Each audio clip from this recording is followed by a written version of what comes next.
Hello my dear friends, welcome to today's vlog. ಎಲ್ಲರೂ ಹೇಗಿದ್ದೀರಾ ಅಂತ ಕಮೆಂಟ್ ಮಾಡಿ ತಿಳಿಸಿ.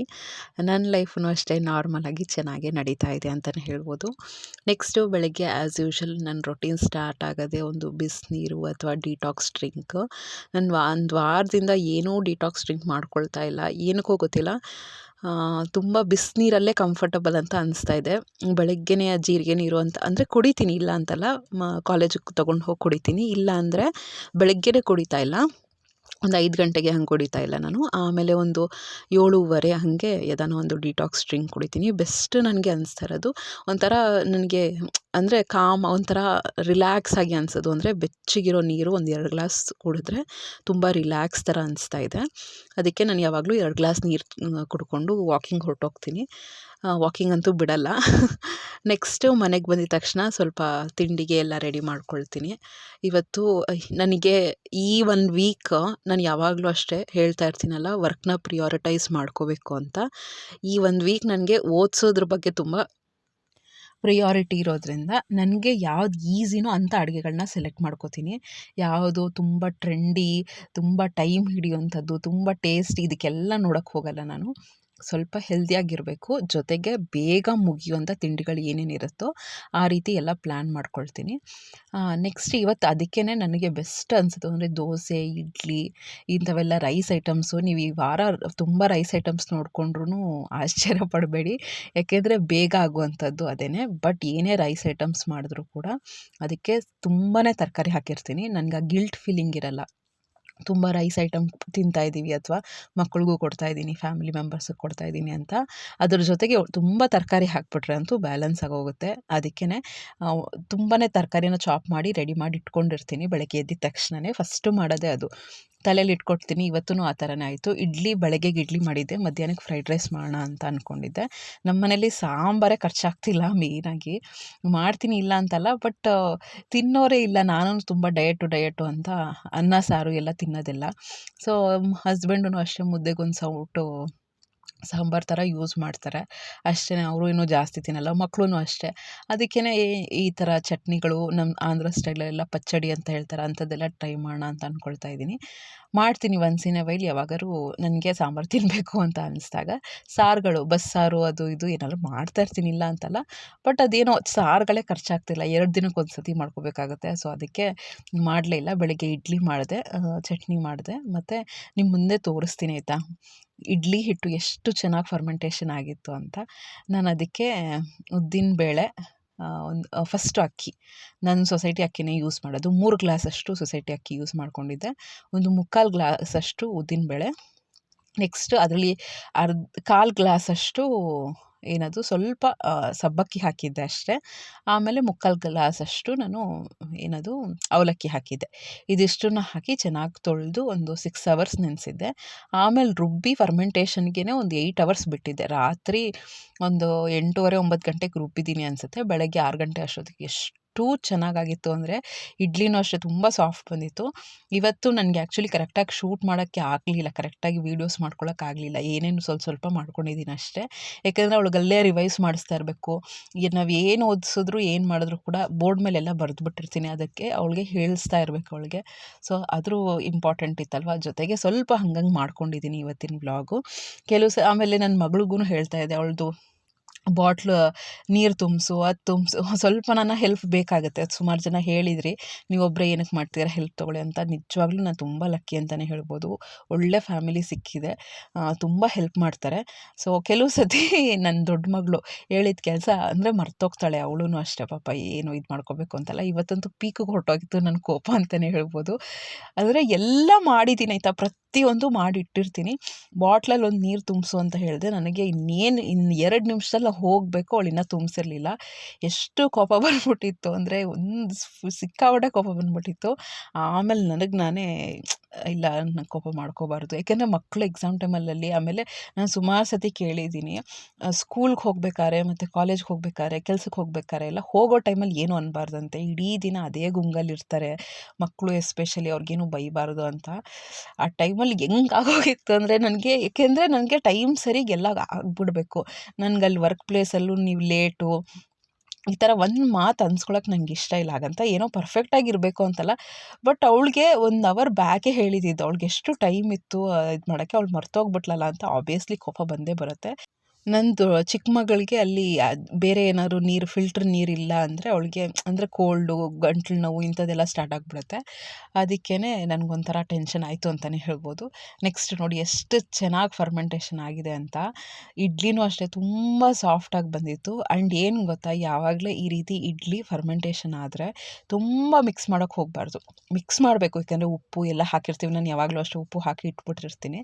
ಎಲ್ಲ ಹಾಕಿರ್ತೀವಲ್ವ, ಆಮೇಲೆ ಅದರ ಫರ್ಮೆಂಟೇಷನ್ನು ಹುಬ್ಬಿ ಬಂದಿರುತ್ತಲ್ವ, ಆ ಸಾಫ್ಟ್ನೆಸ್ ಹಾಗೆ ಇರಬೇಕು. ನೀವು ತೀರಾ ಮಿಕ್ಸ್ ಮಾಡಿಬಿಟ್ರೆ ಆ್ಯಕ್ಚುಲಿ ಇಡ್ಲಿಗಳು ಡೆನ್ಸ್ ಬರುತ್ತೆ. ಡೆನ್ಸ್ ಅಂದರೆ ಸ್ವಲ್ಪ ಗಟ್ಟಿ ಬರುತ್ತೆ, ತುಂಬ ಅಂತಲ್ಲ. ಬಟ್ ನೀವು ಎಷ್ಟು ಸ್ಮೂತಾಗಿ ಆ ಇಡ್ಲಿ ಬ್ಯಾಟರ್ನ ಅಂದರೆ ಹ್ಯಾಂಡ್ಲ್ ಮಾಡ್ತೀರೋ, ಇಡ್ಲಿ ಅನ್ನೋದು ತುಂಬ ಚೆನ್ನಾಗಿ ಬರುತ್ತೆ. ನಾನು ಯಾವಾಗ್ಲೂ ಅಷ್ಟೇ, ನನಗೆ ಎಂಜಾಯ್ ಮಾಡಿಕೊಂಡು ಇಷ್ಟಪಟ್ಟು ಮಾಡಿದ್ರೆ ಅಂತೂ ತುಂಬ ಚೆನ್ನಾಗಿ ಅಡುಗೆ ಮಾಡ್ತೀನಿ ಆ್ಯಕ್ಚುಲಿ. ಯಾವಾಗ ಅರ್ಜೆಂಟಲ್ಲಿ ಮಾಡಿರ್ತೀನಿ, ಅದೊಂಥರ ಏನೋ ಒಂದು ಆಗಿರುತ್ತೆ ಅಂತಲೇ ಹೇಳ್ಬೋದು. ಅಂದರೆ ಎಂಜಾಯ್ ಮಾಡಿಕೊಂಡು ಈ ರೀತಿ ನಾನು ಅಂದ್ಕೊಂಡಿರ್ತೀನಿ, ಈ ರೀತಿ ನನ್ನ ರೆಸಿಪೀಸ್ ಬರಬೇಕು, ಈ ರೀತಿ ಮಾಡಬೇಕು ಅಂತ. ಆ ರೀತಿನೇ ಮಾಡಿ ಒಂಥರ ಸ್ಯಾಟಿಸ್ಫ್ಯಾಕ್ಷನ್ ಆ ಥರ ಮಾಡಿಬಿಟ್ರೆ ಅನ್ಬೋದು. ನೆಕ್ಸ್ಟ್ ಈಗ ಬೇಗ ಇಡ್ಲಿಗೆಲ್ಲ ರೆಡಿ ಮಾಡ್ಕೊಳ್ತಾ ಇರ್ತೀನಿ. ನೀವೇನು ಮಾಡ್ತೀರಾ ಕೋಪ ಬಂದರೆ ಅಂತ ಹೇಳಿ. ನನಗೆ ಕೋಪ ಬಂದೇ ಬರುತ್ತೆ, ಇಲ್ಲ ಅಂತಲ್ಲ, ಬಟ್ ತುಂಬ ಕಡಿಮೆ ನಾನು ಕೋಪ ಮಾಡ್ಕೊಳ್ಳೋದು. ಯಾಕೆ ಅಂದರೆ ಒಂದು 2 ಇಯರ್ಸ್ ಬ್ಯಾಕು ಅನಿಸುತ್ತೆ, ನಾನು ಕೋಪ ಮಾಡಿಕೊಂಡು ತುಂಬ BP 150/100 ಹೊರಟೋಗಿತ್ತು. ಜೊತೆಗೆ ಒಬೇಸ್ ಆಗೋಗಿದ್ದೆ, ತುಂಬ ದಪ್ಪ ಇದ್ದೆ. ಸೊ ಆಗ ಅನಿಸ್ತು ಕೋಪ ಮಾಡಿಕೊಂಡ್ರೆ ನನ್ನ ಹೆಲ್ತು ಹಾಳು, ಜೊತೆಗೆ ನಮ್ಮ ಸರೌಂಡಿಂಗ್ಸ್ ಹೆಲ್ತು ಹಾಳು ಅಂತಲೇ. ಯಾವಾಗಲೇ ನನಗೆ ವಿಪರೀತ ಕೋಪ ಬರುತ್ತೆ ಅಂದರೆ ಅದು ಮಕ್ಕಳಿಂದ.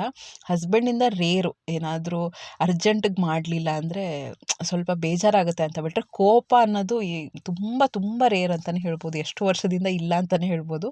ಬೇಜಾರಾಗುತ್ತೆ ಅಷ್ಟೇ ಬಿಟ್ಟರೆ, ಅದು ಸ್ವಲ್ಪ ಹೊತ್ತು. ಈ ಮಕ್ಕಳ ವಿಷಯಕ್ಕೆ ತುಂಬ ಪೀಕಲ್ಲಿ ಹೊರಟೋಗುತ್ತೆ. ಆಗ ಆದಷ್ಟು ಕಂಟ್ರೋಲ್ ಮಾಡೋದು ಹೇಗೆ ನನ್ನ ಕೋಪನ ಅಂದರೆ ಆಗುತ್ತೆ ಕೆಲವು ಸತಿ ನಮ್ಮ ತಾಳ್ಮೆನ ವಿಪರೀತ ಟೆಸ್ಟ್ ಆಗೋಗುತ್ತೆ. ಎಷ್ಟು ತಾಳ್ಮೆ ಇದೆ ನಮಗೆ ಅಂತ ದೇವ್ರು ಅಷ್ಟೊಂದು ಟೆಸ್ಟ್ ಮಾಡ್ತಿರ್ತಾನೆ ಅಂತ ಅನಿಸ್ತಾ ಇರುತ್ತೆ. ನನಗೆ ಇರೋ ಒಂದೇ ಒಂದು ಮಂತ್ರ ಅಂದರೆ ಸೈಲೆಂಟ್ ಆಗಿಬಿಡ್ತೀನಿ. ಎಷ್ಟು ಸೈಲೆಂಟು ಅಂದರೆ ಯಾರಾದರೂ ಬಂದು ಏನಾದರೂ ಮಾತಾಡಿದ್ರು ಕೂಡ ಮಾತಾಡಲ್ಲ. ಎಲ್ಲಿ ಬಾಯಿ ಬಿಟ್ಟರೆ ಏನಾದರೂ ಬೈದ್ಬಿಡ್ತೀನೋ ಅನ್ನೋ ಲೆವೆಲ್ಗೆ ಸೈಲೆಂಟ್ ಆಗಿಬಿಡ್ತೀನಿ. ನೆಕ್ಸ್ಟ್ ನಾನೇ ಮೈಂಡನ್ನ ಕಂಟ್ರೋಲ್ ಮಾಡ್ಕೊಳ್ತಾ ಇರ್ತೀನಿ. ಇಲ್ಲ ಅದೇನು ಗೊತ್ತಾ, ನಾವು ಕೋಪದಲ್ಲಿ ಮಾತಾಡ್ಬಿಡ್ತೀವಿ ಅಂದ್ಕೊಳ್ಳಿ, ಅದು ಏನೇನೋ ಫೀಲಿಂಗ್ಸ್ ಬರ್ತಾ ಇರುತ್ತೆ, ತಲೆಯಲ್ಲೆಲ್ಲ ಏನೇನೋ ಓಡ್ತಾ ಇರುತ್ತೆ. ಅದೇನಾದ್ರು ಅಂದ್ಬಿಡೋಣ ಅನ್ನೋ ಲೆವೆಲ್ಗೆ ಆಗ್ತಾ ಇರುತ್ತೆ. ಬಟ್ ಎಷ್ಟು ನಾವು ಕಂಟ್ರೋಲ್, ಪಾಪ ಮಕ್ಕಳು ಬೇರೆ ಅಥವಾ ಹಸ್ಬೆಂಡೇ ಯಾರಾನ ಇರಲಿ, ಬಟ್ ಆ ರಿಲೇಷನ್ಶಿಪ್ ನಮ್ಗೆ ಇಂಪಾರ್ಟೆಂಟು. ಅಂದರೆ ನಮ್ಮ ನಾಲ್ಗೆನ ನಾವು ಕಂಟ್ರೋಲ್ ಮಾಡ್ಕೊಂಡ್ಬಿಡ್ಬೇಕು. ಏನಾನ ಒಂದು ಹೇಳಿ ನಾವು ಎಷ್ಟು ಆ ಟೈಮಲ್ಲಿ ಯೋಚನೆ ಎಷ್ಟೇ ಕಂಟ್ರೋಲ್ ಮಾಡ್ಕೊಂಡ್ರು ಕೂಡ ಅವು ಥಾಟ್ಸ್ ಬರ್ತಾನೆ ಇರುತ್ತೆ. ಆ ಥಾಟ್ಸ್ನೆಲ್ಲನೂ ನಾವು ಬಾಯ್ಬಿಟ್ಟು ಹೇಳಿದ್ವಿ ಅಂದರೆ ಇನ್ನಷ್ಟೇ ರಿಲೇಷನ್ಶಿಪ್ ಬ್ರೇಕ್ ಅಂತಲೇ ಹೇಳ್ಬೋದು. ಅದಕ್ಕೇ ಎಷ್ಟು ನಾವು ಕಂಟ್ರೋಲ್ ಮಾಡ್ಕೊಳ್ತೀವಿ ಅಷ್ಟು ಒಳ್ಳೆಯದು. ಮೈಂಡನ್ನ ಕಂಟ್ರೋಲ್ ಮಾಡ್ಕೊಳ್ಳೋದು ತುಂಬಾ ಇಂಪಾರ್ಟೆಂಟು. ಇಲ್ಲ ಮಾತಾಡಬಾರ್ದು ಅಂತ ನಮ್ಮ ಮನೆಯವ್ರಿಗೆಲ್ಲರಿಗೂ ಗೊತ್ತು. ನನ್ನ ಮಕ್ಕಳಿಗೆ, ನಮ್ಮ ಅತ್ತೆಗೆ, ನಮ್ಮ ಪೇರೆಂಟ್ಸ್ಗೆ ಎಲ್ಲರಿಗೂ ಅಷ್ಟೇ, ನನ್ನ ಹಸ್ಬೆಂಡ್ಗೆ. ನನಗೆ ಕೋಪ ಬಂದರೆ ನನಗೆ ಯಾರೂ ಮಾತಾಡ್ಸೋಕ್ಕೆ ಬರಬಾರ್ದು. ಅಟ್ಲೀಸ್ಟ್ ಒಂದು 15-20 ಮಿನಿಟ್ಸ್ ಯಾರೂ ಮಾತಾಡ್ಸೋಕ್ಕೆ ಬರಬಾರ್ದು. ನಾನು ಅಷ್ಟೇ ಅಲ್ಲಿಂದ ನನಗೆ ಎಸ್ಕೇಪ್ ಆಗಿಬಿಡ್ತೀನಿ. ಇಲ್ಲಾಂದರೆ ನಂಗೆ ಮಾತಾಡಿ ಮತ್ತೆ ಅದನ್ನು ರಿಲೇಷನ್ಶಿಪ್ ಬ್ರೇಕ್ ಮಾಡ್ಕೊಳ್ಳೋಕೆ ಇಷ್ಟ ಇಲ್ಲ ಆ ರೀತಿ. ಮತ್ತು ನಾವೇನೋ ಮಾತಾಡಿ ಆಮೇಲೆ ಅದೇನೋ ಮೀನಿಂಗ್ ಅವ್ರು ತೊಗೊಂಡು ಅದಕ್ಕೇನೋ ಮತ್ತೆ ನಾವು ಸಮಜಾಯಿಷಿ ತೊಗೊಂಡು ಏನೋ ಸೂಜಿಲಿ ಹೋಗುವಂಥ ಪ್ರಾಬ್ಲಮ್ನ ಅದೇನೋ ಕೊಡಲಿ ತೊಗೊಂಡು ಅನ್ನೋ ಹಾಗೆ ಆ ಚಿಕ್ಕ ಪುಟ್ಟದಕ್ಕೂ ನಮಗೇನು ಗೊತ್ತಾ, ಕೆಲವು ಸತಿ ಸಿಚುವೇಶನ್ಸ್, ಈಗ ಬಾಟ್ಲಲ್ಲಿ ನೀರು ತುಂಬಿಸಿಲ್ಲ ಅನ್ನೋದನ್ನು ಅದೊಂದು ಚಿಕ್ಕ ರೀಸನ್ ಕೋಪ ಮಾಡ್ಕೊಳ್ಳೋಕ್ಕೆ. ಬಟ್ ಆ ಸಿಚುವೇಶನ್ ಹೆಂಗಿತ್ತು, ಇನ್ನೊಂದು 2 ನಿಮಿಷದಲ್ಲಿ ನಾನು ಹೊರಡೋ ಟೈಮಲ್ಲಿ ಆ ಥರ ಆಗಿಬಿಟ್ರೆ ಮತ್ತೆ ನಾನು ಹೋಗಿ ಅದು ಟ್ಯಾಂಕಲ್ಲಿ ಬೇರೆ ನೀರು ಖಾಲಿ ಆಗಿತ್ತು, ಅದು ಫಿಲ್ ಆಗೋಕ್ಕೆ ಇನ್ನೂ ಒಂದು 5 ನಿಮಿಷ ತೊಗೋತು. ಇದೆಲ್ಲ ಥ್ಯಾಂಕ್ ಟ್ರಾಫಿಕ್ ಇರಲಿಲ್ಲ, ಬೇಗ ಟೈಮ್ ಸರಿಗೆ ಹೋದ್ವಿ, ಇಲ್ಲ ಅಂತಲ್ಲ. ಬಟ್ ನನಗೆ ಆ ಥರ ಎಲ್ಲ ರಿಸ್ಕ್ ತೊಗೊಳಕ್ಕೆ ಇಷ್ಟ ಇಲ್ಲ. ಎಲ್ಲ ಟೈಮ್ ಸರಿಗೆ ಪ್ಲ್ಯಾನ್ ಪ್ರಕಾರ ನಡಿಬೇಕು ಅಂತ. ಅದು ಚಿಕ್ಕ ವಿಷಯ ಆದರೂ ಕೂಡ ಸಿಚುವೇಶನ್ಸ್ ಹೆಂಗೆ, ಕೆಲವು ಸತಿ ಹಾಗೆ ಅಲ್ವಾ, ನಿಮ್ಮದೂ ಅಷ್ಟೇ. ಅದು ಪ್ರಾಬ್ಲಮ್ ಚಿಕ್ಕದೇ ಇರುತ್ತೆ, ಬಟ್ ನೀವು ಯಾವ ಮೂಡಲ್ಲಿರ್ತೀರಾ, ಯಾವ ಸಿಚುವೇಶನಲ್ಲಿ ಇರ್ತೀರಾ, ಆ ರೀತಿ ನಮ್ಮ ಕೋಪ ಡಿಪೆಂಡ್ ಆಗುತ್ತೆ. ನಿಮ್ಗೆ ಹುಷಾರಿಲ್ಲ ಅಂದರೆ ನಿಮಗೆ ಆ ಟೈಮಲ್ಲಿ ಏನಾದರೂ ಕಾಮಿಡಿ ಮಾಡೋಕ್ಕೆ ಬಂದು ಏನಾದರೂ ರೇಗ್ಸಕ್ಕೆ ಬಂದರೆ ನಿಮಗೆ ಎಷ್ಟು ರೇಗುತ್ತೆ ನೋಡಿ. ಆ ರೀತಿಯೇ ಸಿಚುವೇಶನ್ ಮೇಲೆ ಎಷ್ಟು ಕೋಪ ಬರುತ್ತೆ ಅನ್ನೋದು ಡಿಪೆಂಡು ಅಷ್ಟೇ. ಸೊ ಆ ಟೈಮಲ್ಲಿ ಮೈಂಡನ್ನ ಕಂಟ್ರೋಲ್ ಮಾಡ್ಕೊಳ್ಳೋದು ತುಂಬ ಇಂಪಾರ್ಟೆಂಟು. ಮೇನಾಗಿ ಸೈಲೆಂಟ್ ಆಗಿಬಿಡಿ, ನಾಲ್ಗೆನ ಕಂಟ್ರೋಲ್ ಮಾಡ್ಕೊಳ್ಳಿ. ಮೈಂಡು ಪ್ಲಸ್ ನಾಲ್ಗೆ ಕಂಟ್ರೋಲ್ ಮಾಡೋದು 2 ಇಂಪಾರ್ಟೆಂಟು. ನೆಕ್ಸ್ಟು ಫ್ರೈಡ್ ರೈಸ್ ಮಾಡೋಣ ಅಂತ ಮಾಡ್ತಾಯಿದ್ದೀನಿ. ನೀವು ನೋಡ್ತಾ ಇರಿ ಎಷ್ಟು ತರಕಾರಿ ಹಾಕ್ತೀನಿ ಅಂತ. ಅದು ಬೆಸ್ಟು. ನಾನಿವತ್ತು ತರಕಾರಿ ತುಂಬ ಯೂಸ್ ಮಾಡಿದ್ದೀನಿ ಅಂತ ನಾಳೆ ಯೂಸ್ ಮಾಡದೇ ಇರೋದು ಅಲ್ಲ. ಡೈಲಿ ಬೇಸಿಸಲ್ಲಿ ನಾವು ಬ್ಯಾಲೆನ್ಸ್ಡ್ ಫುಡ್ನ ಮಾಡಲೇಬೇಕು. ತರಕಾರಿಗಳನ್ನ ಇನ್ಕ್ಲೂಡ್ ಮಾಡ್ಕೋಬೇಕು. ತರಕಾರಿ, ಕಾಳುಗಳು, ಬೇಳೆಗಳು, ಫ್ರೂಟ್ಸು, ಕಾರ್ಬೋಹೈಡ್ರೇಟ್ಸು ಇದೆಲ್ಲನೂ ಇರಲೇಬೇಕು. ಅದೇ ಬ್ಯಾಲೆನ್ಸ್ ಡಯಟ್ ಅಂತಲೇ ಹೇಳ್ಬೋದು. ನೆಕ್ಸ್ಟ್ ಇದಿಷ್ಟು ಮಿನರಲ್ಸು, ವಿಟಮಿನ್ಸು ಎಲ್ಲ ತರಕಾರಿ ಮೂಲಕ ಹಾಕಿದ್ನಲ್ಲ. ಪನ್ನೀರ್ ಸ್ವಲ್ಪ ಇತ್ತು, ಅದನ್ನು ಹಾಕಿ ಸ್ವಲ್ಪ ಗರಂ ಮಸಾಲ, ಖಾರದ ಪುಡಿ, ಇದು ಸುಮಾರು ಜನ ಕೇಳ್ತಾಯಿದ್ರಿ ಆ ರೆಸಿಪಿ ಏನು ಮಾಡ್ತೀರಾ ಅಂತ ಹೇಳಿ ಅಂತ. ನಾನು ನೀಟಾಗಿ ಶೂಟ್ ಮಾಡ್ತೀನಲ್ವ ಅವತ್ತು ಹೇಳ್ಕೊಡ್ತೀನಿ. ಯಾವತ್ತೂ ನಾನು ಗಡಿಬಿಡಿಯಲ್ಲಿ ಶೂಟ್ ಮಾಡಿರ್ತೀನಲ್ವ ಅದು ಸ್ವಲ್ಪ ಓವರಾಲ್ ಆಗಿ ಒಂದು ಸಮ್ಮರಿ ಹೇಳ್ಬಿಡ್ತೀನಿ ಅಷ್ಟೇ.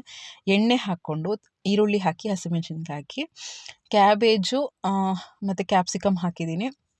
ಬೀನ್ಸೂ ಮಧ್ಯೆ ಅಲ್ಲಲ್ಲಿದೆ ಆಯಿತಾ, ಸ್ವಲ್ಪ ಹಾಕಿದ್ದೀನಿ ಅಷ್ಟೇ. ಆಮೇಲೆ ಇದನ್ನೆಲ್ಲ ಚೆನ್ನಾಗಿ ಫ್ರೈ ಮಾಡ್ಕೋಬೇಕು. ನೋಡಿ, ಇದು ನಾನು ಐರನ್ ಕಡಾಯಲ್ಲಿ ಮಾಡ್ತಾಯಿದ್ದೀನಿ. ಟೇಸ್ಟ್ ಮಾತ್ರ ಆಸಮ್ ಅಂತಲೇ ಹೇಳ್ಬೋದು. ಆಮೇಲೆ ಅದಕ್ಕೆ ಅರಿಶಿನ, ಗರಂ ಮಸಾಲ, ಬೇಕಿದ್ದರೆ ಮ್ಯಾಗಿ ಮಸಾಲ ಹಾಕ್ಕೊಳ್ಳಿ, ನಾನು ಹಾಕಿಲ್ಲ. ಖಾರದ ಪುಡಿ, ಧನಿಯಾ ಪುಡಿ ಇದಿಷ್ಟನ್ನು ಹಾಕಿ, ಆಮೇಲೆ ಪನ್ನೀರ್ ಇತ್ತು ಅದನ್ನು ಹಾಕಿ, ಫ್ರೆಶ್ಶಾಗಿ ಕಟ್ ಮಾಡ್ಕೊಂಡಿರೋಂಥ ಜಿಂಜರ್ ಗಾರ್ಲಿಕ್ ಪೇಸ್ಟ್, ಅಂದರೆ ಶುಂಠಿ ಬೆಳ್ಳುಳ್ಳಿ ಪೇಸ್ಟು, ಈರುಳ್ಳಿ ಹಾಕ್ತಿರಲ್ಲ ಅದಾದಮೇಲೆ ಹಾಕ್ಬಿಡಿ. ತುಂಬ ಚೆನ್ನಾಗಿರುತ್ತೆ. ಚೆನ್ನಾಗಿ ಹೈ ಫ್ಲೇಮಲ್ಲೇ ರೋಸ್ಟ್ ಮಾಡ್ತಾ ಇರಬೇಕು. ನಾನು ಅಮೂಲ್ ಅವ್ರದ್ದು ಪನ್ನೀರ್ ತೊಗೊಂಡಿದ್ದೆ, ತುಂಬ ಚೆನ್ನಾಗಿದೆ. ಒಂದು 3 ಪ್ಯಾಕೆಟ್ ತಂದಿಟ್ಟಿದ್ದೀನಿ. ಈ ರೀತಿಯೇ ಪ್ಲ್ಯಾನ್ ಮಾಡ್ಕೊಂಬಿಡ್ತೀನಿ. ಮೊನ್ನೆ ಸ್ಟಾರ್ ಬಜಾರ್ಗೆ ಹೋಗ್ಬಿಟ್ಟು ಎಲ್ಲ ತಂದೆ ಅಂದ್ಬಿಟ್ನಲ್ಲ. ಸೊ ಇನ್ನು 1 ವೀಕ್ ನನಗೆ ಶಾಪಿಂಗ್ ಮಾಡೋಕ್ಕೂ ಟೈಮ್ ಇರೋಲ್ಲ. ಯಾಕೆಂದರೆ ನೀವು ಟೈಮ್ ಇರೋಲ್ಲ ಅಂದರೆ ಯೋಚನೆ ಮಾಡಿ, ನಾನು ಸಂಜೆ ಬರೋದೆ 4 ಗಂಟೆ ಅಂದರೆ 4 ಗಂಟೆಯಿಂದ 10 ಗಂಟೆ ನನಗೆ 6 ಅವರ್ಸ್ ಸಿಗುತ್ತೆ. ನನ್ನ ಮಗಳಿಗೂ 6 ಅವರ್ಸ್, ಚಿಕ್ಕವಳಿಗೆ. ನನ್ನ ದೊಡ್ಡವಳ್ದು ಪಾಪ ಏನು ಅವಳು ನಂಗೆ ತೊಂದರೆನೇ ಕೊಡ್ತಾಯಿಲ್ಲ, 1% ತೊಂದರೆ ಕೊಡ್ತಾಯಿಲ್ಲ. ಅವಳು ಪಾಡಿಗೆ ಓದ್ಕೋತಾಳೆ, ಒಳ್ಳೆ ಮಾರ್ಕ್ಸ್ ತೆಗಿತಾಳೆ. ಈ 6 ಅವರ್ಸಲ್ಲಿ ನೀವೇ ಕ್ಯಾಲ್ಕುಲೇಟ್ ಮಾಡ್ಕೊಳ್ಳಿ, ನಾನು ಮನೆ ಕೆಲಸ ಮಾಡಬೇಕು. ಈ 6 ಅವರ್ಸ್ ಕಂಟಿನ್ಯೂಸ್ ಆಗಿ ಆ ಚಿಕ್ಕ ಹುಡುಗಿನ ನಾನು ಇಟ್ಕೊಳ್ಳೋಕ್ಕಾಗತ್ತಾ? ಅವಳಿಗೆ ಮಧ್ಯೆ ಆಟ ಆಡೋಕ್ಕೆ ಬಿಡಬೇಕು. ನನಗೆ ಗೊತ್ತು ಅದು ಟೆಸ್ಟು ಅಷ್ಟು ಇಂಪಾರ್ಟೆಂಟು, ಪಿರಿಯಾಡಿಕ್ ಟೆಸ್ಟು, ಅದು ನನಗೆ ಗೊತ್ತು. ಪಾಪ ಅವಳಿಗೇನೂ ಗೊತ್ತಿಲ್ಲ. ಸೊ ಅದಕ್ಕೇ ನಾನು ಆನ್ ಆ್ಯನ್ ಆ್ಯಾವ್ರೇಜ್ ಒಂದು 2 ಅವರ್ಸ್ ಓದಿಸ್ಬೋದು 6 ಅವರ್ಸಲ್ಲಿ. ಸೊ ಅದಕ್ಕೇ ಏನು ಕರೆಕ್ಟಾಗಿ ನಾನು ಪ್ಲ್ಯಾನ್ ಮಾಡ್ಕೋಬೇಕು. ವಾರಕ್ಕೆ ಮೊದಲೇ ಎಲ್ಲ ಪ್ಲ್ಯಾನ್ ಮಾಡಿಕೊಂಡು ಏನೇನು ತರಕಾರಿ ಬೇಕೋ ಎಲ್ಲ ತಂದು ಇಟ್ಕೊಂಡಿದ್ದೀನಿ. ಏನೇನು ಬೇಕೋ ಒಂದು ಬರ್ಕೊಂಡಿದ್ದೀನಿ ಕೂಡ, ಎಲ್ಲ ಏನೇನು ಮಾಡಬೇಕು ಅಂತ. ನನಗೆ ಇದರ ಟೆನ್ಷನ್ ಜೊತೆ ಬೇರೆ ಹೌಸ್ ಹೋಲ್ಡ್ ಮನೆದೂ ಟೆನ್ಷನ್ ತೊಗೊಳಕ್ಕಾಗಲ್ಲ. ಒಂದು ಕರೆಕ್ಟಾಗಿ ಪ್ಲ್ಯಾನ್ ಮಾಡ್ಕೊಂಬಿಟ್ರೆ ಅದ್ರ ಪ್ರಕಾರ ಮಾಡ್ಕೊಂಡು ಹೋಗೋದಷ್ಟೇ. ನಮ್ಮ ಎಲ್ಲ ಹೆಂಗಸರಿಗೂ ಎಲ್ಲರಿಗೂ ಗೊತ್ತು, ಮಾಡೋದು ಕಷ್ಟ ಅಲ್ಲ, ಏನು ಮಾಡೋದು ಅನ್ನೋದೇ ಕಷ್ಟ. ಅದಕ್ಕೆ 1 ವೀಕಿಗೆ ಏನೇನು ಮಾಡಬೇಕು ಅಂತ ನೀಟಾಗಿ ಪ್ಲ್ಯಾನ್ ಮಾಡಿಕೊಂಡು ಬರೆದು ಇಟ್ಕೊಂಡಿರ್ತೀನಿ. ಕಟ್ ಮಾಡ್ಕೊಂಬಿಡ್ತೀನಿ ಬೆಳಗ್ಗೆ ಎದ್ದಿದ ತಕ್ಷಣ. ಏನಾದ್ರು ಕಾಳುಗಳು ನೆನೆಸ್ಬೇಕಾ ಹಿಂದಿನ ದಿನವೇ, ಇಡ್ಲಿ ದೋಸೆಗೆ ನೆನೆಸ್ಬೇಕಾ ಹಿಂದಿನ ದಿನವೇ, ಟೈಮ್ ಯಾವ್ದು ಕಡಿಮೆ ಬೀಳುತ್ತೋ ಆ ರೀತಿ ಎಲ್ಲ ಪ್ಲ್ಯಾನ್ ಮಾಡ್ಕೊಳ್ತೀನಿ. ನೋಡಿ, ಸಾಫ್ಟ್ ಇಡ್ಲಿ ತುಂಬಾ ಚೆನ್ನಾಗಾಗತ್ತೆ. ನನಗಿನ್ನೂ ಅನಿಸ್ತು ಅದನ್ನೆಲ್ಲ ತೆಗಿಯೋದು, ಎಷ್ಟು ಸಾಫ್ಟ್ ಇದೆ ಅಂತ ತೋರಿಸೋದು ಎಲ್ಲ ಮಾಡೋಣ ಅಂತ. ಬಟ್ ಅಷ್ಟು ಈಸಿ ಇಲ್ಲ ಫ್ರೆಂಡ್ಸ್. ನಾನು ಆ್ಯಸ್ ಎ ಒಂದು ಸಿಸ್ಟರಾಗಿ ಹೇಳ್ಕೊಳ್ತಾ ಇದ್ದೀನಿ, ವ್ಲಾಗಿಂಗ್ ಅಂತೂ ಈಸಿ ಇಲ್ಲವೇ ಇಲ್ಲ. ಅದು ಅರ್ಜೆಂಟಲ್ಲಿ ನಾವು ಇನ್ನೇನು ಕಾಲೇಜಿಗೆ ಹೊರಡೋ ಟೈಮಲ್ಲಿ ವ್ಲಾಗಿಂಗ್ಸ್ ಮಾಡಬೇಕು ಅಂದರೆ ಸಿಕ್ಕಾಪಟ್ಟೆ ಕಷ್ಟ. ಆಮೇಲೆ ಹಸ್ಬೆಂಡೇ ಕಲಿಸಿ ಕೊಟ್ಟರು ಆಯಿತಾ, ನನಗೆ ಅದೂ ಟೈಮ್ ಇರಲಿಲ್ಲ. ಚೆನ್ನಾಗಿ ಮಿಕ್ಸ್ ಮಾಡಿ ಇಟ್ಟಿದ್ರು. ನೋಡಿ ಎಷ್ಟು ಸಾಫ್ಟ್ ಇದೆ, ಬಿಸಿ ಬಿಸಿಯಾಗಿ ತುಂಬಾ ಸಾಫ್ಟಾಗಿರುತ್ತೆ. ನೆಕ್ಸ್ಟು ನಾನೇನು ಮಾಡ್ತೀನಿ ಕೋಪ ಬಂದರೆ, ಎಕ್ಸ್ಪ್ರೆಸ್ ಮಾಡ್ಕೊಳ್ದೆ ಅಂದರೆ, ಒಂಟಿಯಾಗಿರೋದು ನನಗೆ ಇಷ್ಟ. ಕೋಪ ಬರದೇ ಇದ್ದರೂ ಕೂಡ ನೀವು ನಂಬಲ್ಲ, ನನಗೆ ಒಬ್ಬಳೇ ಇರೋದು ಅಂದರೆ ಎಷ್ಟು ಇಷ್ಟ ಆಗುತ್ತೆ ಅಂದರೆ ಸಿಕ್ಕಾಪಟ್ಟೆ ಇಷ್ಟ ಆಗುತ್ತೆ. ನೆಕ್ಸ್ಟ್ ಈಗ ನೋಡಿ, ನನ್ನ ಮಗಳು ನನ್ನ ಕಷ್ಟ ನೋಡೋಕ್ಕಾಗದೆ, ಅಮ್ಮ ನಾನು ಬ್ರೇಕ್ ತೊಗೊಂಡಿದ್ದೀನಿ, ನಾನು ಸ್ವಲ್ಪ ಓದಿಸ್ತೀನಿ ಅಂತ ಬಂದು ಅವಳು ಓದಿಸ್ತಾ ಇದ್ದಾಳೆ. ಅವಳ ಸ್ಟೈಲಲ್ಲೇ ಹೇಳ್ಕೊಡ್ತಾಳೆ. ಅಂದರೆ ಸ್ವಲ್ಪ ಆ್ಯಕ್ಷನ್ಸ್ ಎಲ್ಲ ಮಾಡಿಕೊಂಡು, ನಗ್ನಗ್ತಾ ಕಾಮಿಡಿ ಮಾಡಿಕೊಂಡು, ಅಂದರೆ ಏಜ್ ಡಿಫ್ರೆನ್ಸ್ ನೋಡಿ, ನಾನು ಹೇಳ್ಕೊಡೋಕ್ಕೂ ಅವಳು ಸ್ವಲ್ಪ ಮಕ್ಕಳ ಥರ ಹೇಳ್ಕೊಳೋಕ್ಕೂ ತುಂಬ ಡಿಫ್ರೆನ್ಸ್ ಇರುತ್ತೆ. ನೆಕ್ಸ್ಟು ನಾನು ಇಲ್ಲೇನು ತೋರಿಸ್ತಾ ಇದ್ದೀನಿ ಅಂದರೆ, ಮರಗೆಣಸು ಆರೋಗ್ಯಕ್ಕೆ ತುಂಬ ಒಳ್ಳೆಯದು. ಅದನ್ನು ತಂದಿದ್ದೆ, ಮಕ್ಕಳಿಗೆ ಪಲ್ಯ ಮಾಡಿ ಕೊಡೋಣ ಅಂತ. ಇನ್ನೊಂದು ಸಿಹಿಗೆಣಸು, ಅದಕ್ಕೆ ಉಪ್ಪು ಹಾಕಿ ಬೇಯಿಸಿ ಕೊಡ್ತೀನಿ. ಎರಡೂ ತುಂಬ ಒಳ್ಳೆಯದು. ಅದರಲ್ಲಿ ಮರಗೆಣಸು ತುಂಬಾ ಒಳ್ಳೆಯದು. ಕೆಜಿ 50 ರೂಪಾಯಿ ಥರ ಅದು ತಂದಿದ್ದೆ. 1 ಕೆಜಿ ಬೀನ್ಸು, ಇದು 1 ಕೆಜಿ ಸಿಹಿಗೆಣಸು, 1 ಕೆಜಿ ಎಲ್ಲ 200-250 ರೂಪಾಯಿನೋ ಏನೋ ಆಯಿತು ತರಕಾರಿಗೆ. ತುಂಬಾ ಒಳ್ಳೆಯದು. ಎಲ್ಲೇ ನಿಮಗೆ ಮರಗೆಣಸು ಸಿಕ್ಕಿದ್ರು ಕೂಡ ಆರಾಮಾಗಿ ತೊಗೊಬನ್ನಿ, ತುಂಬ ಒಳ್ಳೆಯದು. ಕಟ್ ಮಾಡೋದು ಸ್ವಲ್ಪ ಕಷ್ಟ, ಬಟ್ ತುಂಬ ಒಳ್ಳೆಯದು. ಬೇಯಿಸಿ ಮಾಮೂಲಿ ಒಗ್ಗರಣೆ ಹಾಕ್ಕೊಂಡು ಪಲ್ಯ ಮಾಡ್ಕೊಳ್ಳೋದಷ್ಟೇ, ಈಸಿಯಾಗಿ ಆಗೋಗುತ್ತೆ. ನೆಕ್ಸ್ಟು ನಾನು ತಾಳ್ಮೆ ತಂದ್ಕೊಳ್ಳೋದು, ಕೋಪನ ಕಂಟ್ರೋಲ್ ಮಾಡ್ಕೊಳ್ಳೋದು ಹೆಂಗೆ ಅಂದರೆ, ಕಂಡೀಷನ್ಸ್ ನೋಡ್ತೀನಿ. ಏನಾದರೂ ಬೆಳಗ್ಗೆ ಹೊತ್ತು, ಸಂಜೆ ಹೊತ್ತು ಅಂದರೆ ವಾಕಿಂಗ್ ಹೊರ್ಟೋಗ್ತೀನಿ. ರಾತ್ರಿ ಎಲ್ಲ ವಾಕಿಂಗ್ ಹೋಗೋ ದುಸ್ಸಾಹಸ ಮಾಡೋಕ್ಕೋಗಲ್ಲ. ಸುಮ್ಮನೆ ಹೊರಗಡೆ ಹೋದರೆ ಸ್ವಲ್ಪ ಮೈಂಡ್ ಡೈವರ್ಟ್ ಆಗುತ್ತೆ ಅಂತ. ಇಲ್ಲಾಂದರೆ ಏನಾದರೂ ಕೂತ್ಕೊಂಡ್ಬಿಡ್ತೀನಿ. ಆ ಟೈಮಲ್ಲಿ ನನಗೇನು ಇಂಟ್ರೆಸ್ಟು ಅದನ್ನು ಓದ್ಕೊಂಡು ಕೂತ್ಕೋತೀನಿ. ಆ ರೀತಿ ಎಲ್ಲ ಪ್ಲ್ಯಾನ್ ಮಾಡ್ಕೊಳ್ತೀನಿ. ನೆಕ್ಸ್ಟ್ ಬಂದು ನನಗೆ ಮೈಂಡ್ ಡೈವರ್ಟ್ ಆಗಬೇಕಲ್ಲ, ಅದಕ್ಕೆ ಸ್ವಲ್ಪ ಕಾಮಿಡಿದು ಏದೈనా ಸೀನ್ಸು, ಸ್ಕಿಟ್ಸು ಈ ರೀತಿ ಎಲ್ಲ ನೋಡಿಕೊಂಡು ಸ್ವಲ್ಪ ಪ್ರಾಣೇಶ್ ಅವ್ರದ್ದು ಈ ರೀತಿ ಎಲ್ಲ ನೋಡಿದ್ರೆ ನಮಗೆ ಸ್ವಲ್ಪ ಮೈಂಡ್ ರಿಲ್ಯಾಕ್ಸ್ ಆಗುತ್ತೆ. ಇಲ್ಲಾಂದರೆ ನಾವು ಅದೇ ಮೂಡಲ್ಲಿ ಇದ್ಬಿಡ್ತೀವಿ, ಇನ್ನು ಹೈಪರ್ ಆಗೋಗ್ತೀವಿ. ಅದು ನಾವು ಕೋಪನ ನಮ್ಮ ಫೀಲಿಂಗ್ಸ್ನ ಎಕ್ಸ್ಪ್ರೆಸ್ ಮಾಡಿಲ್ಲ ಅಂದರೆ ನಮ್ಮಲ್ಲೇ ಇಟ್ಕೊಂಡು ಅದು ಬೆಟ್ಟದಷ್ಟು ಆಗೋಗುತ್ತೆ. ಸೊ ಅದಕ್ಕೆ ಸ್ವಲ್ಪ ಡೈವರ್ಟ್ ಮಾಡ್ಕೋಬೇಕು, ಅದು ತುಂಬಾ ಇಂಪಾರ್ಟೆಂಟು. ನೆಕ್ಸ್ಟು ನೀರನ್ನ ಕುಡಿತೀನಿ. ನೀರು ಕುಡಿತಾ ಸಿಪ್ ಬೈ ಸಿಪ್ಪು ಒಂದು ಬಾಟ್ಲಲ್ಲಿ ಇಟ್ಕೊಂಡು ಕುಡಿತಾ ಇರ್ತೀನಿ. ಆಗ ಸ್ವಲ್ಪ ತಾಳ್ಮೆ ಬರುತ್ತೆ, ಬಾಡಿ ಎಲ್ಲ ಕೂಲ್ ಆಗುತ್ತೆ. ಬೇರೆ ಕೆಲಸದಲ್ಲಿ ಸ್ವಲ್ಪ ಡೈವರ್ಟ್ ಮಾಡ್ಕೊಳ್ತೀನಿ. ಈಗೇನಾದರೂ ತುಂಬ ಏನಾದರೂ ಕೋಪ ಬರ್ತಾ ಇದೆ ಅಂದರೆ ಕ್ಲೀನಿಂಗು ಇಂಥದ್ದೆಲ್ಲ. ಇದು ಇವತ್ತಿನ ಸಿಚುವೇಶನ್ಸ್ ಅಂತಲ್ಲ, ಪಾಪ ನನ್ನ ದೊಡ್ಡ ಮಗಳು ಅಷ್ಟೇನು ದೊಡ್ಡ ಅಪರಾಧ ಮಾಡಿಲ್ಲ. ಇವತ್ತಂತಲ್ಲ, ನಾನು ಯೂಶ್ವಲಿ ಮಾಡೋದು ಹೇಗೆ ಅಂತ ಹೇಳ್ತಾ ಇದ್ದೀನಿ. ನನಗೇನಾದ್ರು ಈ ರೀತಿ ಸಿಕ್ಕಾಬಟ್ಟೆ ಕೋಪ ಬಂದರೆ ನಾನು ಇವೆಲ್ಲ ಯಾವ್ದಾನ ಮಾಡ್ತಾ ಇರ್ತೀನಿ. ನನಗೆ ಆ ಟೈಮಲ್ಲಿ ಏನು ರಿಲ್ಯಾಕ್ಸೇಷನ್ ಅನಿಸುತ್ತೋ ಆ ರೀತಿ ಮಾಡ್ತಾ ಇರ್ತೀನಿ. ಇಲ್ಲಾಂದರೆ ಬ್ಲೂಟೂತಲ್ಲಿ ಮ್ಯೂಸಿಕ್ ಕೇಳ್ತೀನಿ, ತುಂಬ ಕಾಮ್ ಅನಿಸುತ್ತೆ. ಒಳ್ಳೆ ಫ್ಲೂಟ್ ಮ್ಯೂಸಿಕ್ಕು, ಅಥವಾ ನನಗೆ ಅಮೃತವರ್ಷಿಣಿ ಸಾಂಗ್ಸು ಅಂದರೆ ಸಿಕ್ಕಾಬಟ್ಟೆ ಇಷ್ಟ. ಇದು ಈ ಸುಂದರ ಬೆಳದಿಂಗಳ ಅದಂತೂ ಎಷ್ಟು ಸಾರಿ ಕೇಳಿದ್ದೀನೋ. ಆಮೇಲೆ ಇನ್ನೊಂದು ಭಾವಗೀತೆ ಕೇಳ್ತೀನಿ, ಯಾವ್ದು ಗೊತ್ತಾ, ಒಳಿತು ಮಾಡು ಮನುಜ ನೀನಿರೋದು 3 ದಿವಸ, ಇದು ತುಂಬ ಕೇಳ್ತೀನಿ. ಮತ್ತು ಅಮೇರಿಕಾ ಸಾಂಗದು ಅವರು ಹೀರೋ ಸತ್ತೋದಾಗ ಒಂದು ಹಾಡು ಬರುತ್ತೆ ನೋಡಿ, ಅದಂತೂ ಎಷ್ಟು ಸತಿ ಕೇಳ್ತೀನೋ.